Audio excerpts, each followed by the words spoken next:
भले आंख के डॉक्टर छिए लेकिन चीर फाड़ करे ले हमू जाने किन्ने मर गए डॉक्टर बाबा जल्दी बोला डॉक्टर बाबा। अरे बाप रे बाप हमर साहब ने बता डॉक्टर साहब जल्दी चलिए हमर साहब की ना भाग गेले या। अरे घबरा कहाँ रहे हैं आप, चलो चल के देखते हैं। जल्दी चलिए चल। अरे चीर देंगे फाड़ देंगे भुर्रा पर तार देंगे। अरे हाथ निकालिए डॉक्टर साहब, अरे हाथ लगाओ। हाथ निकालिए जी, निकालिए। छाती तो धक धक कर रहा है, छाती तो धक धक कर रहा है, लेकिन आप आने में थोड़ा देर कर दिए। देर कहाँ कर दिलिए डॉक्टर साहब, वो तो मार्केट में जाम लग गेले रहते जाकर लेट भाग गेले। सर 2 दिन पहले चले तो हम एकरा बचा लेते।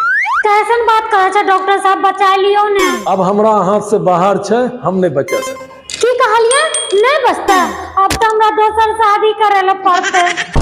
निकालो ए बचबे, हमरा कुछ छोड़े ले पेट में गैस बनल छे हो। अहाँ चुपचाप रहियो, हमें कहे छे अहाँ चुपचाप रहियो। जल्दी इलाज करा हो। जब डॉक्टर साहब कहल के नहीं बचता तो मतलब नहीं बचते। वहां बेसी पढ़ल छे, डॉक्टर साहब बेसी पढ़ल छे। डॉक्टर साहब बेसी पढ़ल छे, हमने कहां पढ़ल छे, हम तो मैट्रिक फेल छी, नहीं करे छी। ज्यादा छिड़ियावा मत, चुपचाप मारो। निकाले बैठ जाइए, हे किया मरबे हमने भी जिंदा रहना। चुपचाप मारो तो हम जलवे के व्यवस्था करे छिए। अच्छा ठीक है, हमारे जो जल्दी से लकड़ी व्यवस्था कर ले।